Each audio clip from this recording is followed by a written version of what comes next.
good morning. How is everybody? Robert Phoenix here, broadcasting to you live from Austin, Texas, on Jared Kushner's birthday. Woo! Happy birthday, Jared Kushner! Not really. The man is dangerous. Not in a good way. There's a good kind of dangerous. You know, there's that dangerous that kind of makes you quake in your boots because the danger is connected to some revelation of truth. That's real dangerous. That's true danger. When you see truth coming at you, or somebody that embodies it, it is unflinching in their exactitude, expression, and communication of that truth. That's dangerous. But I have a theory. That somewhere deep inside, all of us want that. All of us kind of want to be revealed. I think we want to be revealed at some deep level. Because guess what that is? It relieves the burden of carrying around something for a very long time. And that's the power of truth. It's liberating. That's the dangerous power of truth. Once people get over their threat of feeling as though they're going to be exposed, then guess what happens? They're relieved on some level. Finally. Thank God. I don't have to carry around the burden of this denial for any longer. The truth shall set you free. So, happy birthday, Secret Agent 00666. Had a great show last night with Emily and Randy on Off Planet. It's a really good show. And I was tired. I was dog tired. It's been a super busy time for me with readings and clients after the first of the year. And it will continue to be busy over the next couple months because I have a pretty good backlog of people. That doesn't mean you can't book a reading. I'm not saying don't book the reading. You'll just have to wait. This is a kind of a new phase for me. I've been doing this for 10 years now, intensely. I started in 2008. It is 2018, and I've always been a working astrologer for the last 10 years. It's a very interesting trade, to be honest with you. The first couple of years, it wasn't as if I struggled, but I was really trying to be fair to people. And it wasn't like I was learning my craft. I already had some very solid tools to work with when I started back in 2008, 2009. I came out of a world where I was doing a lot of tarot reading back in the 90s, and I was one of the original telepsychics back in 1993, 94. So I got that in my background, and the tarot stuff was very intense and took me all across the country. I did a tour of the country in 1996 where I read tarot cards all around the South and the Southwest with the Atlanta Olympics with my goal in mind. That was where I was going to go to. It was a very interesting time. So it's not as if I was just a newbie. And I knew a fair amount about astrology. It was about putting it together and putting the presentation together and working with people. So for the first, 2 years, I was around $55 to $75 an hour for my readings.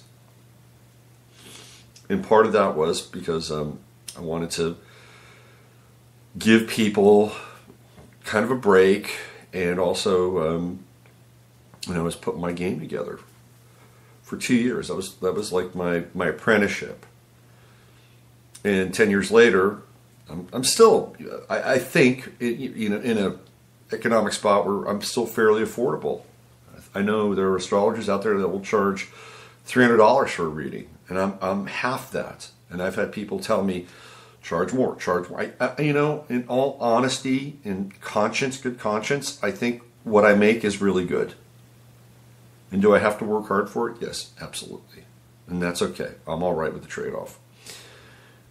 So this is a new phase, though. This is a very busy phase, and I'm happy with it. I'm happy with it, and as long as I can stay healthy and stay on my game and have enough energy to distribute amongst the people that come through that gate and want a reading, I'm good. So don't let my business be a deterrent. It would actually be great to continue to work with people in a cycle that is sort of projected out for a while. So there, I said that. Anyway, we had a great show last night. The first hour we kind of did it backwards. The first hour was for the Patreon group. Randy and Emily are really blazing a trail with the Patreon over on Off Planet. And I actually did 4 mini readings last night on their show. This is for the second hour, which is apparently going to be for members only. They're going to that 1 hour, 2 hour model that a lot of people have chosen to do.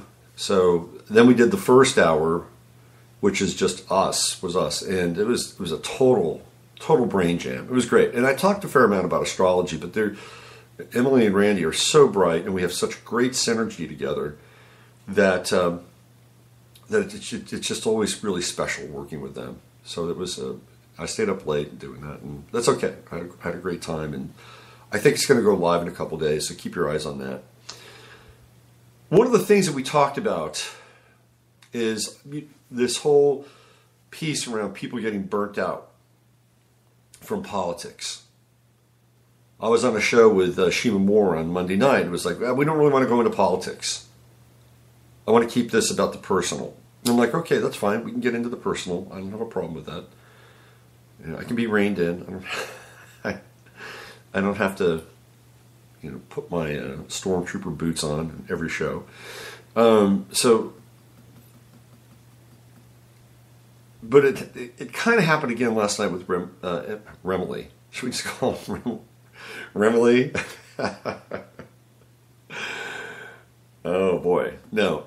Randy and Emily. It happened last night, but in a different kind of way. And it wasn't like, hey, we want to rein you in, because they would never do that. But Emily said, look, I'm getting burnt out on politics because it's everywhere. Well, guess what? I mean, this is true.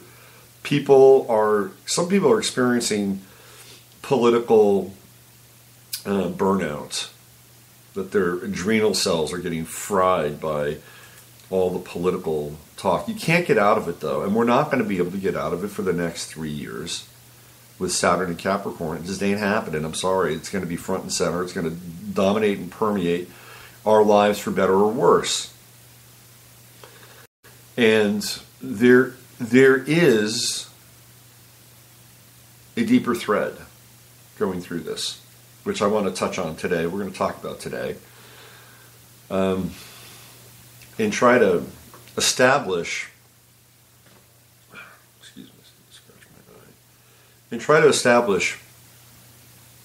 a model or a paradigm that might be very helpful for you and others like you who are listening to this show to be able to get through this year, the next year, and ultimately the following year, leading up to that big year 2020. Ooh boy, 2020. The next election, the Saturn-Pluto conjunction. That is the portal year right there. 2020. 22, the master number. The number of the master builder, 22. It's also the year of the rat. I like that. That's my year. Come on, 2020. So if you look at these next 2 years from a slightly esoteric perspective, 2018 adds up to what? 20. 18 plus 2 is 20. Okay, you could do 2 plus 3 is 2 plus 1 is 3 plus 8 is 11. Yeah, you could do an 11. You could go 11 if you want to, but I'm going 20. I'm going 20 here because 20 is the number of the aeon in the major arcana, which is the end of one world and the beginning of another. It is a time of reckoning. It is theoretically the dawn of the new age. This is what happens with the aeon card, right? The old world ends, a new one begins. If you look at tarot cards, especially the Rider-Waite In some other interpretations, you'll see Gabriel blowing the horn. And that blowing of the horn signifies that the aeon of the earth is over, and that there is a new earth or new aeon or new time in the beginning of heaven on earth that can be established. Now, whether or not that actually occurs this year, well, that's a whole other question. But I think we're in a big transition phase here. So we're in the Aeon card. Now, what comes after the Aeon card is the capstone of the major arcana, which is the 21st card in the major arcana, and we get that by adding 2 plus 19, 21, and that is the card of the world. It is the capstone. It is the capstone of the major arcana. And we come to this is the crowning achievement or the beginning of this new phase, which is going to occur in 2020. 22, if you look at 22, is the number of what? The Fool, the 0 card. Okay? And the 0 is the portal. So we have these next 2 years that are going to be very, very interesting. And from an astrological perspective, 2018 is in first decan Capricorn, so we're going to be dealing with Capricornian issues. Top down, top down, top down. Bottom line. So how does that affect you? Well, we're going to see top down. We've already seen it from Jeff Sessions when he decided that, hey, we're going to go after states and states' rights. And there's a number of different permutations. But let's just take that at face value and let's say it's not 4D chess. That's a top-down piece. Why? Because Jeff Sessions is in Uber Capricorn. Sun, Moon, Mars, all in Capricorn. New Moon in Capricorn, Sun, Mars conjunction. Do not underestimate Jeff Sessions. He may be aw-shucksy, but this guy with the Sun, Mars conjunction in Capricorn means business. This is not a guy you want to cross. However, he will go through a bit of a crisis. I talked about that last night on with Randy and Emily, and I don't want to let the cat out of the bag. You should listen to the show. He will go through a crisis, and I talk about the dates and how that might unfold. So the lesson with Capricorn and Saturn and Capricorn is, and I know it sounds cliche, but it's like it's time to create your own reality. And it doesn't mean you create your own reality as some kind of, sort of asocial enterprise, although that could probably enter in. And asocial is not bad, by the way. Asocial is not bad. Sociopathic is not good. Asocial is okay because you can step outside and look at the culture and say, I don't agree with this. And a certain type of asocial behavior can actually be really healthy. Keeps us from all being clones and drones and manifestations of the Borg, right? So this time, this Saturn and Capricorn time, if the same rules apply, like as above, like way above, at the top of the pyramid, the top of the Transamerica pyramid, at the top of Trump Tower, any tower, right, where theoretically these decisions are made behind closed doors that affect corporations, the flow of money, workforce, they affect the movement of troops and the sale of arms, and all these things, right? These are top-down decisions. And that's the sort of the outer or the above, not the above as in heaven, but the above at the top of the pyramid, vis-a-vis Saturn and Capricorn in general. This is also inside of us. It's not outside of us. And we begin to live via this authority. And it's time. This is, I talked about this with Regina a couple of weeks ago. This is a time where we have to move past a nascent and youthful, the country that has been obsessed with youth and adolescence for decades, for the last 70 years, really starting in the 1950s with the inception of rock and roll. The United States has become obsessed with youth. If you look at the United States pre-1950, that obsession is not there. It is not there. And it was really driven via advertising and marketing. Because they were not dumb in the 1950s. They knew that there were all these babies that were being born, coming back from the war. It was a natural cycle. We lost people. We had to replenish and restock the cabinets. of the human experience. That's what happened. So all these babies were being born, and the likes of Edward Bernays, and he wasn't the only one, but he was the top dog at that time. Looked around and said, "Man, we got some numbers here, and they're all going to come of age at the same time. And we want to do is we want to connect with them, and we want to direct them from the cradle to the grave. We want their thoughts, we want their pocketbook, we want everything about them from this point forward, and dominate their consciousness so we can get them to buy what we want them to buy, and we can essentially motivate what they want or what they think they want based on some need or want that we'll insert into them." And you can look at advertising and marketing from that period, and you can just see we've been in that phase ever since. We have not left that phase. It's always been the next level of youth and the next generation, and now we have the millennials in almost every single commercial on TV now. I'd say about 70% of the commercials they're geared towards the millennials. Watch a car commercial. Watch car commercials. And look at them really, really closely. And see who they're selling cars to.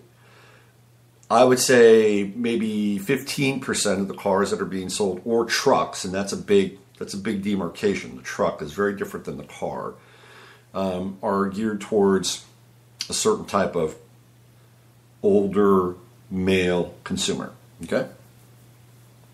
But you look at the rest, and it's like, you need a car, here's why you need a car. You're a woman, you're independent, you're free, you're with your girls. Go buy that car. Go get that car. It's a liberating kind of thing, right? But it's not just that, it's how the commercials are actually marketed. There's I believe it's a Honda commercial that is marketed like an augmented reality game. Guy gets in his car, starts driving down the road, and he hits things, just like in Super Mario. You hit this, you get this, you hit this, you get this. So they turn the car commercial into a video game.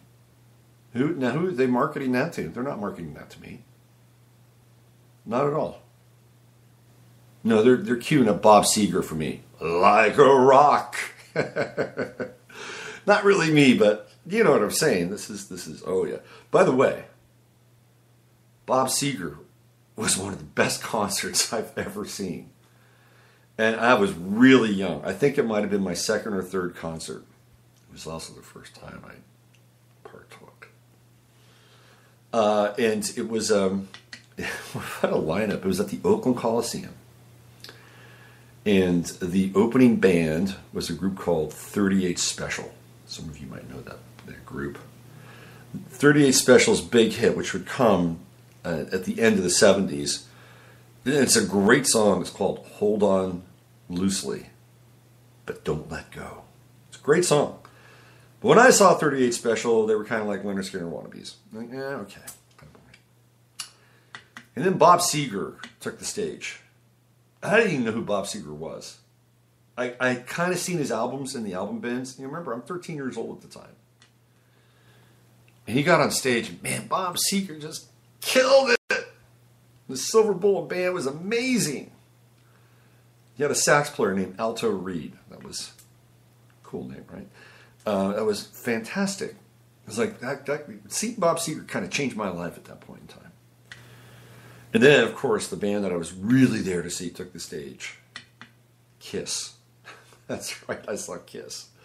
I was 13 years old, and I was not disappointed. In fact, that was at the height of their flashpot and pyrotechnics. It was the Kiss Alive tour. Okay, that's where it goes back. And they actually caught the curtain at the Oakland Coliseum on fire. Luckily, those curtains are heavy and flame retardant, but it was quite exciting to experience all that. But Bob Seger was great. Never saw him live again after that. But it was like, wow, this guy's singing his heart out. The band is tight. Anyway, thank you for that little trip down memory lane. So, another commercial that's really fascinating, and it's, I'm just going to go on record. I hate Star Wars. I like the old Star Wars. I know I sound dated. But I'm not a guy that's gone back and rewatched the first 3 Star Wars. I know what happens. Okay, I guess I could break it down and deconstruct it. But I have no interest in it. It was great while I was young. I enjoyed watching the first 3, and then after that, I just did not have any desire to get on board the Star Wars train again. The next 3 that were the Lucas projects, I had no interest in them. No interest in the mythology. And now the latter versions of Star Wars, I find repulsive, to be honest with you. And not just repulsive. And there's always been that crossover element with Star Wars. George Lucas was a pioneer in marketing.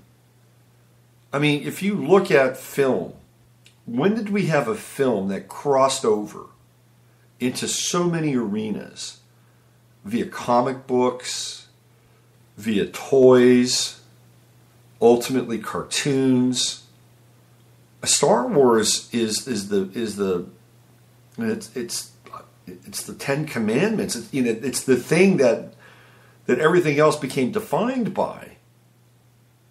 I mean, George Lucas started a marketing revolution, for better or worse. I mean, I'm not a huge fan of it, but it's metastasized.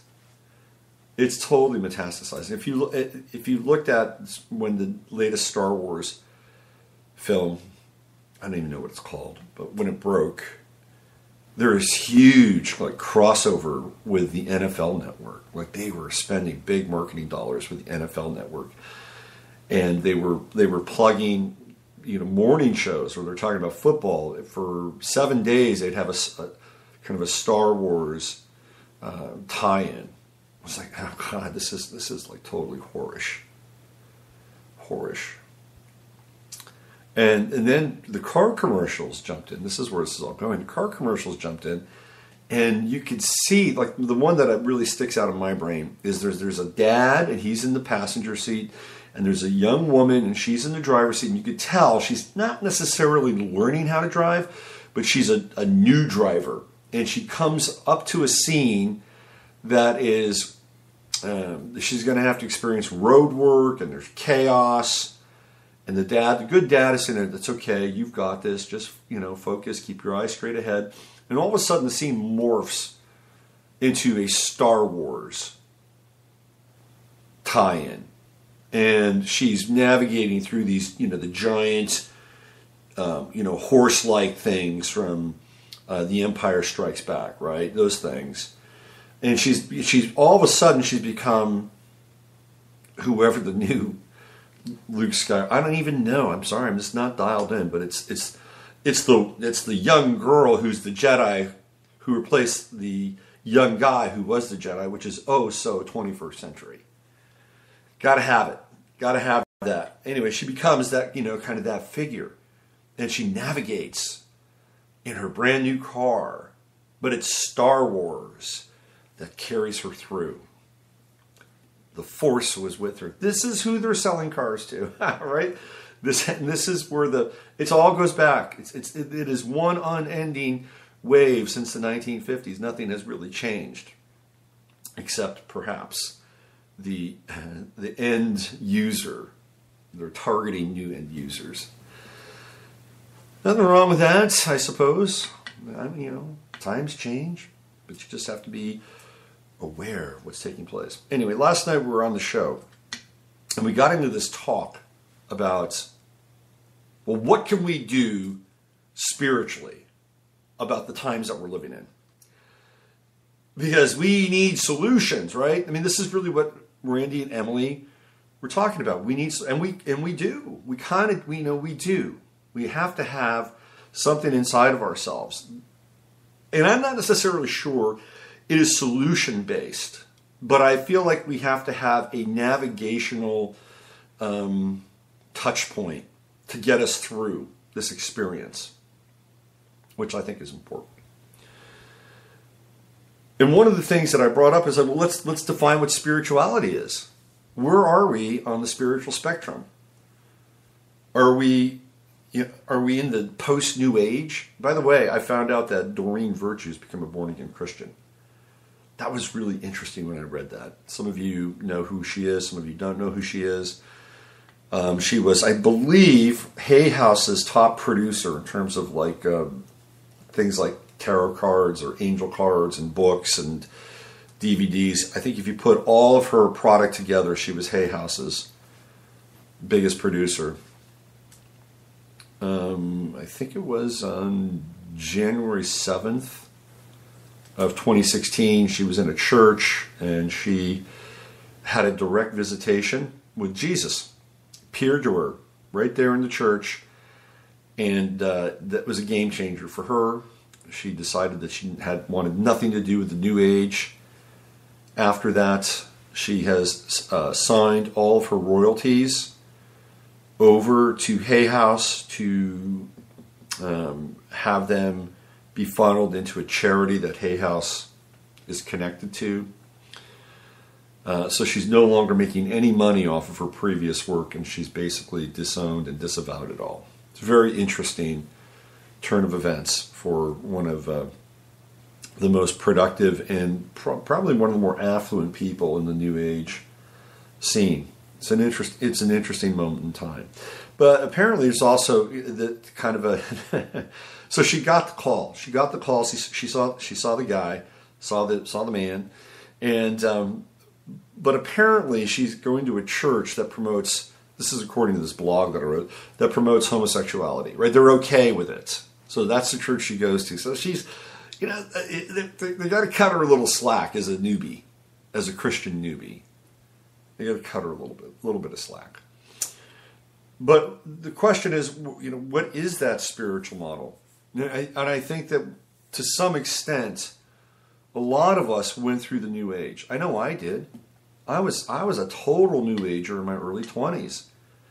I was a raging New Aging kind of guy, right? That's who I was. And boy, was I convinced that I had the truth. You know those people, right? All of a sudden the light goes on. It's like, I get it. I totally get it. And then there's this really feverish kind of zealotry that comes out of it. I've had a few of those phases in my life. And there are some interesting things in there. Don't get me wrong. There's some interesting things. I was very much attracted to the work of this guy, David Spangler. Thought he was brilliant. Later on, I found out he's a hardcore Luciferian. That's okay. Because at that time, I really thought, Lucifer represent this model of rebellion. And it's an archetype. And we go through that. And to some extent that might be true. And I'm not advocating Luciferianism. But I think we have to come face to face with rebellion. And we have to come face to face with that radical part of who we are, which differentiates and separates ourselves from the dominant paradigm. But we can't stay there. We can't stay there. We can't always live in a state of hyper change. Because that's where we've been since the mid-60s. Hyper change. Change, change, change, change, change. Hope and change. At some point, that role or that archetype or that model is no longer applicable. You got to come back to earth. And that doesn't mean that you become part of the dominant paradigm again. But there then becomes a responsibility to create something that is, how do I say this? Deeply authentic and extremely conscious. I'm a big football fan, big sports guy, and I grew up watching Kenny the Snake Stabler when I was a kid. And he was a great football player. He was kind of like the first version of Joe Montana in some ways, although he was left-handed, which would have made him more like Steve Young, but he was never like Steve Young personality-wise. Kenny was a wild man, total wild man, and I'd heard stories about him growing up in the Bay Area and some of the stuff that he did, which I'm not going to talk about on the air because he's passed away. And Kenny was a guy that had to ultimately atone for his life. And Kenny was a Capricorn. So this ties into this whole conversation about Capricorn. And when he lived down in Muscle Shoals after he retired. And he was married, and he had kids and grandkids, and I think his grandkids were in Arizona, but he was living in Muscle Shoals. And he would go down to the water every day. He'd get up in the morning, and by this time Kenny had disabused himself of his habits, many of which were not very good. So at this time, he's a coffee drinker, and he's going down to the ocean every day and just watching the sunrise down there on the Gulf. And he went to one of his friends, and he said, I think it was one of the ex-raiders. He said, I think I figured this God thing out.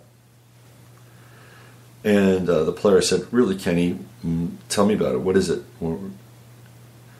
He said, really, I think God just wants us to be conscious and be aware. And I thought, that really distills pretty much everything. To be conscious and be aware. It is a challenge, moment-to-moment challenge to be conscious and aware. And when we have that potentiality, then we become conscious of not only what's going on around us, but what's also going on inside of us. And that's when we bring this whole thing back to truth, and truth as a manifestation of divine expression. So where does that lead us now? Well, first of all, in this post-adolescent phase where we are in, we have to come off of that Luciferian archetype. We have to. But here's the rub. Do we come back into the dominant paradigm and say, okay, MAGA, MAGA, MAGA, MAGA, MAGA? That's not really the case. The more accountable piece around this would be, how am I going to create the life that I can create and want, and do it from the inside out, and knowing that I'm co-creating with the divine force and the divine source inside of me, and live with it every single day, which sometimes is easier than others. Because there are times when you get into grace and you get into flow, and you're exactly where you need to be. And if that is not some expression of our divine nature and cohabitating with God, and I don't know what is. I'm not a secularist, but I've also never fit into the traditional model of being a Christian. I just haven't. There are a lot of things I like about it. A lot. Don't get me wrong, a lot. So this is where we are right now. What kind of life do you want? What kind of life do you want? And how do you essentially, and this is where Capricorn comes in. Capricorn gets rid of the dead wood. It totally gets rid of the dead wood. Chops it away. Clears it out. And what's left are the essentials. And that's what you got. So how do you clear out the dead wood? How do you clear out the clutter? How do you clear out the programming and the patterning and the packaging and the baggage that you've carried around? Because Capricorn basically says, cut it loose. And this is not a time for sentimentalities. It's a time for being very clear and lucid, and getting down to the ground. We're at the beginning of Capricorn. 3 years from now, we'll be at the top of Capricorn, which is kind of interesting, because with the first decan, theoretically, we're in the top, right? We're at the top of the chart. It's the first 10 degrees of Capricorn, so it's the Capricornian decan. But by the time we get to the third decan, which is Virgo, and it's an interesting decan and it's an interesting shift, because Virgo is about service. Virgo is about availing yourself for another person, whoever that person may be. It could be your son, it could be your wife, your husband, it could be somebody on the street. It is an active participant in the realm of service. When we think of Virgo, I think of St. Francis of Assisi. Savonarola was a Virgo. He might have been the ultimate Virgo. He was a Virgo. But St. Francis of Assisi is sort of Virgo in action, right? Because he's living with the Piscean kind of transmission of God, right? But he's not out there, and he's not in there. He's not in a monastery. He's not like St. Augustine writing, and putting all of his thoughts down on paper and trying to have some rational kind of understanding of God and the universe. No, St. Francis is on the streets. He's on the streets. He's like the first street, he's not a preacher, but I guess he could be. He's that guy. He's hugging lepers. That's Virgo. Right? So when we get to the third decan of Capricorn, it's the first shall be last and the last shall be first. And that's the top of the pyramid. Ironically, that's 3 years out from now. It's an interesting juxtaposition. And somewhere in the middle, we get to deal with the Taurus decan, which is about materiality and money. And by the way, Bitcoin is down 30%. 30%. Wait till February. Wait till Mars goes into Aquarius, and you will see Bitcoin panic. Trust me on this. You'll see Bitcoin panic. If you have Bitcoin, we'll think about maybe figuring out how to get some of that out. Just saying. Maybe you want to keep some in as a long-term hedge. I would. Especially if you got in low, you got nothing to lose. If you got in at 15, 20%, even 100%, right? You're still way ahead of 1,000%. You're still way ahead of the game. But I would take a little bit out. You can manage it, because there's a hole in that system with Chiron and Aquarius in the Bitcoin chart, and when Mars is in Aquarius, especially when it goes retrograde, that could be a very interesting time. Just saying. So getting back to where we are in terms of the spiritual piece, because the other thing I said, well, the New Age is done. It's done. I mean, we picked up a few things that were interesting, but we're not interested in talking to ascended masters. We're just not. I mean, as much as it sounds great, I've got no interest in connecting with Saint Germain. I did at one point in time in my life, a long time ago, but not now.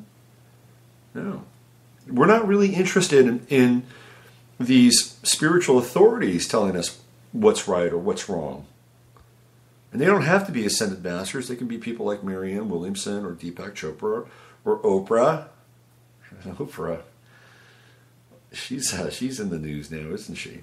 I was talking with Mark Trueblood. You should follow Mark Trueblood on Twitter. Mark is a really interesting guy, and he's a Capricorn, and he knows a lot about politics. And we were talking about a potential Oprah run for president today on Facebook.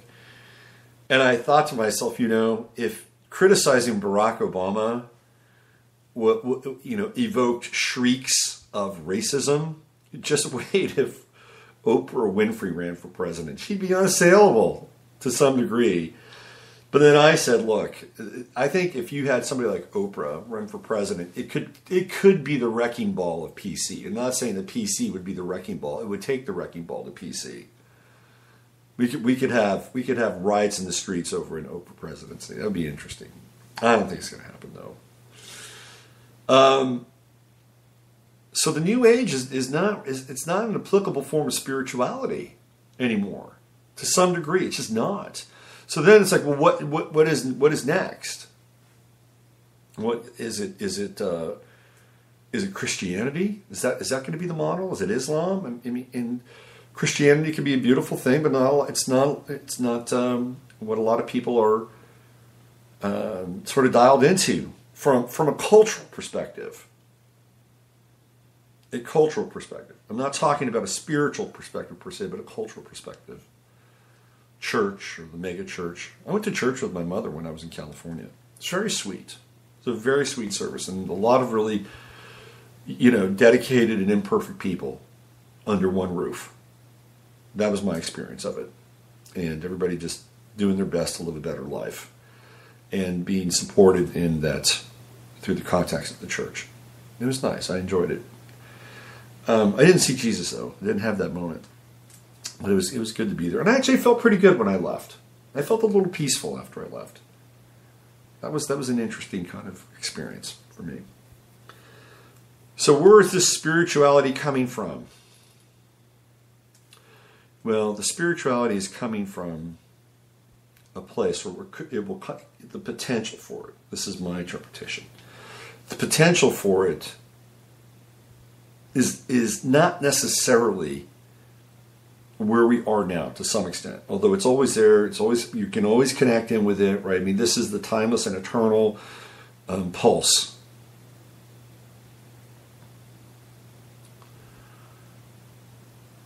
But it feels to me that there is going to be a period after this deconstruction phase that we're in. We are in a deconstruction phase. It's chaos magic. After we go through this deconstruction phase, there is going to be something that is going to permeate this planet in a way that I can't express completely. But I can only give you a sense that it's kind of along the lines of paganism in some ways. And I'm not promoting paganism, although that's not necessarily a bad thing. But it is the living entity of the sacred and divine through everything on the planet. That's where we're headed as a spiritual model. And as we move into that, and this is apart from AI world, okay? This has nothing to do with AI world. This is about the natural world, which is taking a beating, by the way. But this is, and I'm not even embracing this idea of Gaia either, although you could probably interpret it that way if you wanted to. But this is the living and consecrated God through everything on a natural level. And through that awareness, we will be permeated with it. So there is no separation. None whatsoever. You know, we built this separation between us and nature. We walk around and we don't notice it half the time. And the whole goal on the planet has been to dominate nature, extract the resources, geoengineer the weather. I mean, this has been this is the apotheosis of the age of enlightenment that we're living in, which is not always all that enlightened. But apart from that is a deeply almost indigenous relationship with everything. And I think that's ultimately where we are headed, to that place. And you can develop that relationship now if you want. You begin to see God and through everything, through the natural world, and even through your experiences with other people, as much as they may be as painful at times as they can be. You know, it's a permutation. It's an expression.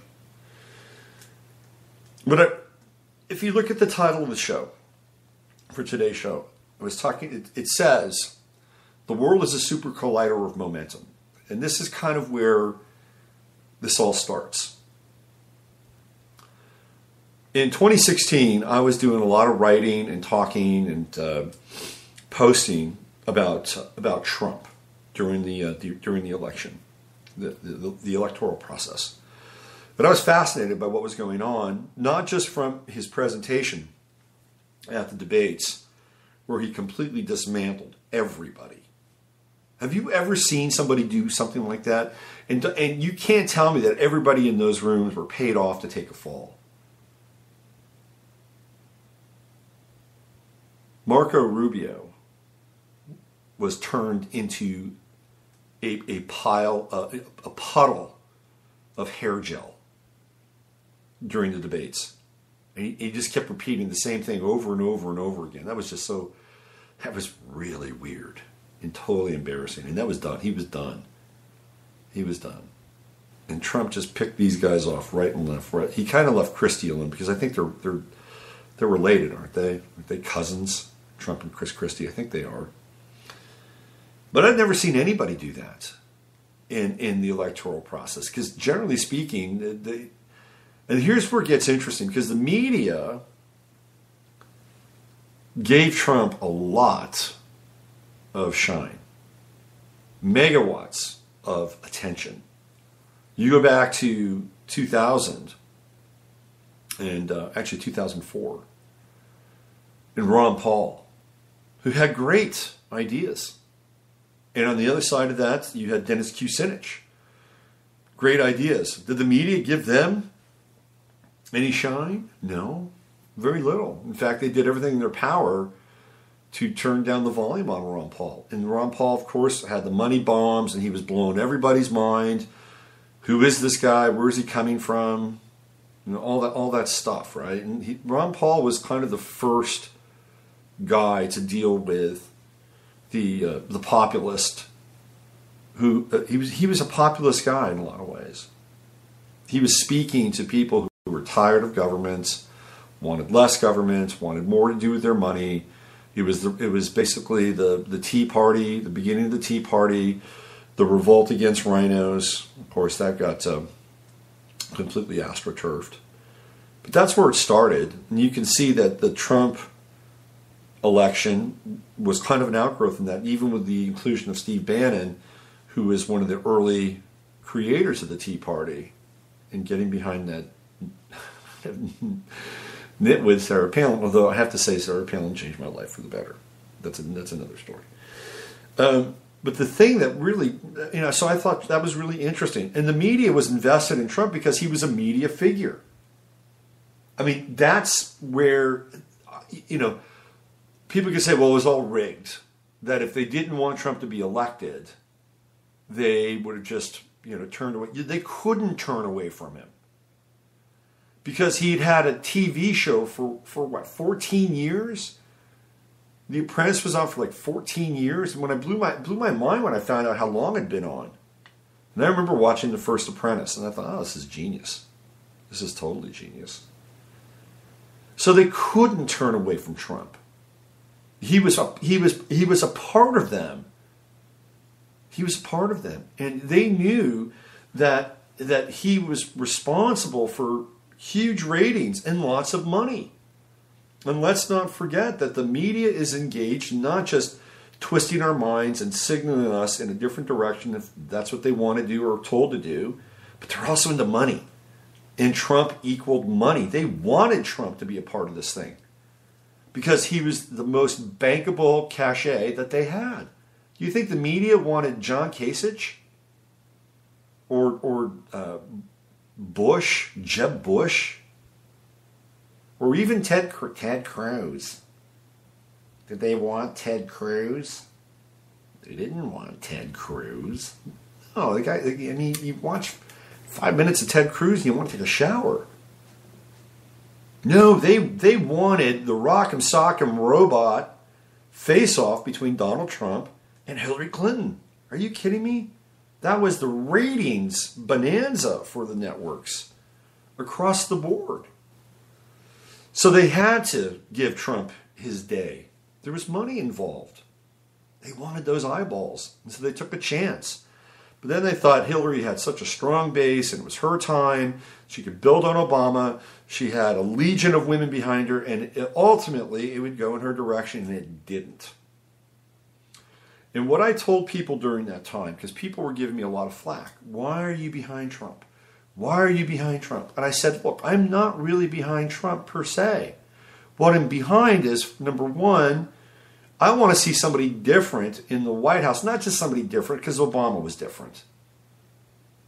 But he brought along Hillary Clinton, which was not so different. It was all part of that lineage, the chain of custody that started with Bush during the Reagan era. And then after Bush and the Reagan era, we had Bush sans Reagan. And then we had 8 years of Clinton. Of course, the Clintons are tied at the hip to the Bushes. So we had another manifestation of Bush in power without Bush being in power. Then we had 8 more years of Bush. And then we had 5.5 years of Obama with Clinton, who again is sort of this connecting point to the Bush family, the Bush cartel. And here comes Trump, and he's an insider outsider. Insider meaning that he's been around politics. He was a New York liberal. We know the story, right? So he's made a lot of political contributions. He knows these people inside and out. He's had lunch many times with Chucky Schumer and friends with the Clintons. So he's an insider, but he's also an outsider. And an outsider meaning that he does not have the same familial ties to the Bushes and the Clintons. He may be friends, but there's no familial ties. So I said to myself, well, this is a good thing. And then what he did, which is the most important thing, is that Trump began to break the spell of political correctness. The trance, the heavy trance that had descended upon the country. which is a form of mind control. He broke that trance. He broke it. And the reaction of the left is, well, guess what? People are speaking out against political correctness. And really what it is it's hate speech. So now we have to defend our right to speak freely. And we should always be able to speak freely as long as it's respectfully. If it's respectful and it is coming from a place of truth, or at least the closest approximation, then we should have an open dialogue. It should be an open dialogue between two consenting adults. So that was a great thing. But the other thing that I was telling people during that time, and it's like, look, this is just a moment in time. And there is momentum in here. There is momentum with this election. And the momentum has everything to do with the election and everything to do with Trump and then nothing to do with it. Because the idea here is to break free. To break free. That's the momentum. And the momentum is still there. Now, what happens is that every now and then there will be a voice or an ideologue that will come in and it will begin to move people along a certain line in a certain direction. Alex Jones clearly has played that role for quite a long time and still does. But now we have the insertion of QAnon. We talked about this last night. And, I am not rabidly pro-QAnon. And I am also not completely cynical on the QAnon side. I think QAnon could easily be the Mossad. I mean, that's kind of where my mind goes. Prove it to me. But I think there are enough things there that come out of the QAnon experience that are at least something that we need to pay attention to. Okay? But we also have to be careful because, and we talked about this last night, that QAnon isn't just a kind of a white hat, deep state spy who came in from the cold. That QAnon has very quickly almost taken on a religious or supernatural tenor. And that it's this, this intelligence, this voice that is promising revelation, and promising revelation through code and through symbols that we have to interpret. So just be aware of that. I'm not saying don't pay attention. I'm not saying don't look at it. I'm not even saying that it's not true, because there are certain things that are interesting. We got flight logs to Guantanamo and all these CEOs stepping down. Eric Schmidt stepped down. I mean, these are things that are very real. They're happening. There's not a fabrication. All I'm saying is don't give your power over to that completely. Just don't. Because what will it do? It could subvert the momentum. And there is momentum here. And, there's a lot. And I'm not throwing down with Trump. I'm not. There's things that are interesting, for sure. And I find them fascinating. I find the whole Gemini experience fascinating. Yeah, but he's flipping and he's flopping and he's doing the DACA dance. And Ann Coulter, excoriated him on Twitter yesterday.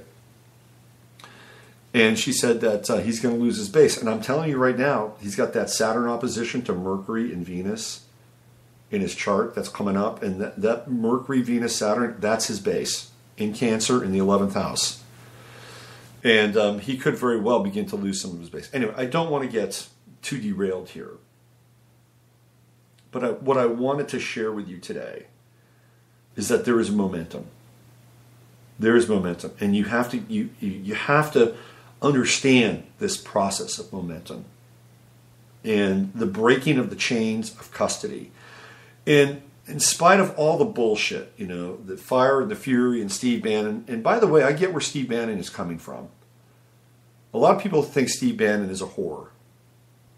I don't necessarily think that, because Steve Bannon is somebody who He's a Sagittarius. He gets to the truth.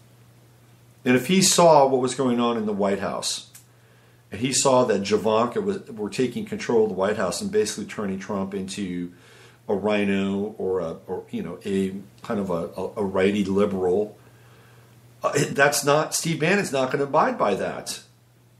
And he's going to use things at his disposal in order to stay as close to his ideology as possible. And I think that's what he was doing. And I think he has paid a price for it. I think he's paid a price for it, a huge price. And was what he did underhanded? People, please, this is politics. It's politics. It's the most underhanded profession in history. It's worse than used car dealerships. It's politics. Nobody's innocent. There are no golden children inside of the realm of the political. So Steve Bannon did what people do. Whether you think it was right, underhanded, whatever. It's part of the game. But we've had momentum. We've had momentum since 11/9. When Trump was elected. There's momentum there. But it's not based on Trump. It's based on what happened.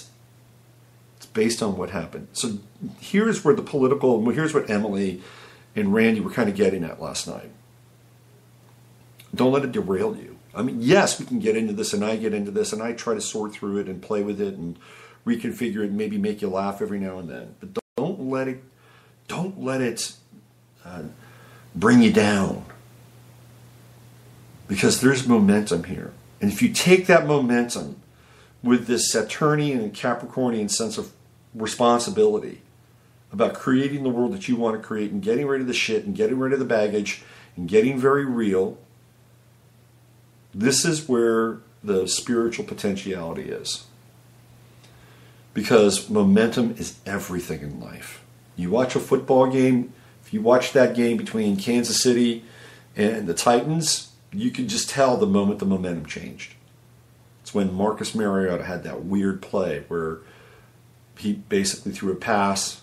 It got knocked backwards by Darrell Revis, and he picked it up. He got it in the air, and he ran with it, and he scored a touchdown. He threw a pass to himself for a touchdown. Only the second time in NFL history that's happened.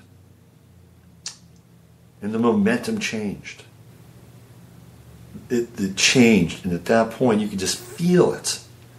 I mean, if you watch sports long enough, you can feel momentum shifts. So you want to get in touch with the momentum, personal momentum in your life. It's important. It's important. And if enough people have momentum, and think about this. I'll use my own life as an example. Here I am, an astrologer, a guy who talks on the internet, 5 days a week. I do other shows with other people. If I can build a certain momentum in my life around this, and you can build a certain momentum around your life and whatever you're doing, and some people are having a difficult time, and they have to kind of retrofit their. I had a wonderful reading with a client yesterday who's going through a pretty intense strait with her husband who's in the hospital, and really, and she's a super Capricorn. She's got 4 planets in Capricorn. But even there's momentum. In that experience of deep limitation, there's still momentum. And she's working with that momentum in her life. And so if we have enough of us accruing momentum and moving forward, and this is apart from the political spectrum, guess what happens? The world begins to change. The world begins to change because we don't have to all do it together, meaning we all don't have to do it in one room, although that can happen. But if we're doing it in our own lives and we're moving forward and we're making strides, and this is the Capricornian lesson, step by step by step by step by step, we go up the top of the pyramid. We get to the top of the mountain where the goat gets to hang out. This is the type of momentum that we need to accrue. And that momentum began on 11/9, when we broke through and free from the chains of custody that started during the Reagan-Bush era. And 2017 was a tough year. It was a really tough year. It was a tough year for me, and I know for a lot of other people as well. So take a break every now and then. Get off the internet every now and then. Leave your cell phone home every now and then. Take a break from the political thing every now and then, but don't take a break from your own life. Keep moving forward. Create momentum. Because the other part of the story is, what would it be to live in a world where we could not create momentum? Where we were locked down for whatever reason.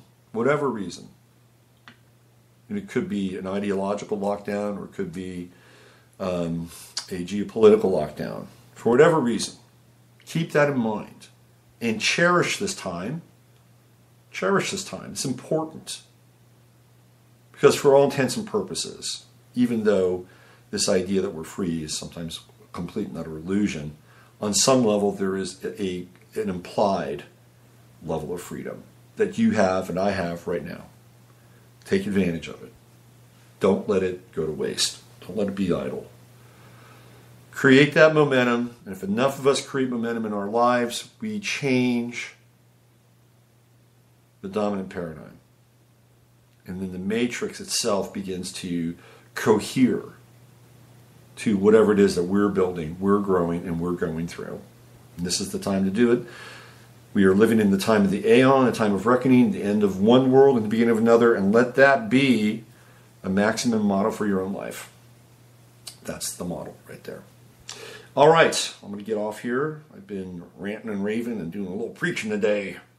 Hallelujah! I'll be back 24 hours. Wow, 63 minutes. Long time. I'll be back 24 hours from today, and I think the great conversation with Randy and Emily will be up in a couple days. Keep your eyes on that. Follow them over on Facebook. Follow me on Facebook. I have a Twitter feed that I play with every now and then. I basically troll Robert Reich. No, I do other stuff. But I'm over on Twitter too, if you want to check in there. All right.